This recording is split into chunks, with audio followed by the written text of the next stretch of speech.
আসসালামু আলাইকুম, সবাই কেমন আছেন? আশা করি সবাই ভালো আছেন। তৈরি করে ফেললাম শীতের মজাদার চই পিঠা।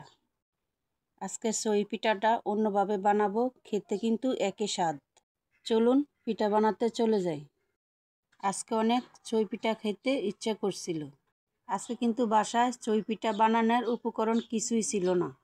যেহেতু খেতে ইচ্ছা হয়েছে, যে কোনো উপায় বানিয়ে ছাড়বো। আজকে চই পিঠা ময়দা দিয়ে তৈরি করব।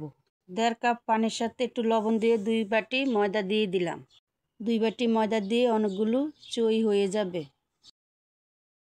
ময়দাটা ভালো করে মেখে নিয়েছি। ময়দা থেকে ডো নিয়ে এভাবে লম্বা করে ডলে ছোট ছোট করে চই বানিয়ে ফেলেছি। বেশি ছোট করি নাই, মাঝারো সাইজে রেখেছি। এরকম করে সবগুলো পিঠা বানিয়ে নিব। চই পিঠা বানাইলে আমার আম্মু বলছে সাক্কি পিঠা বানাইতে হয়। এই যে দেখুন, আমি একটা সাক্কি পিঠা বানাইছি। এখন শিরা বানাবো। গুড়ের বদলে চিনি ব্যবহার করেছি। 2 কাপ চিনির সাথে 2 কাপ পানি দিয়েছি। সাথে কিছু গরম মশলা দিয়ে জাল দিয়ে নিয়েছি। 1 লিটার দুধ জাল দিয়ে নিলাম।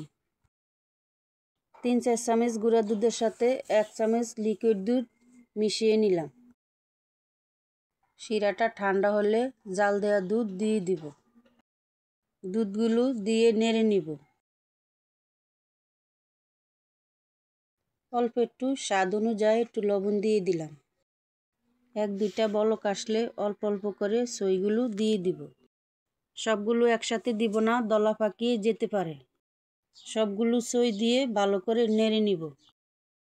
কিছুক্ষণ রান্না করে পাউডার দুধটা দিয়ে দিব। পাউডার দুধটা দিলে স্বাদ দ্বিগুণ বেড়ে যায়। এখন অল্প কিছু নারকেল কুচি দিয়ে দিলাম। পিঠা বেশি ঘন করে নামানো যাবে না, একটু পাতলা থাকতে নামিয়ে ফেলতে হবে। ঠান্ডা হলে পিঠা এমনি ঘন হয়ে যাবে।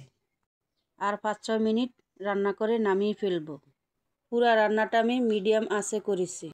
চাউলের গুঁড়া এবং গুড় ছাড়া তৈরি হয়ে গেল আমার মজাদার চই পিঠা। পিঠাটা অনেক মজা হয়েছিল, মন ভরে খেয়েছি আলহামদুলিল্লাহ। সবাই বাসায় পিঠাটি ট্রাই করবেন।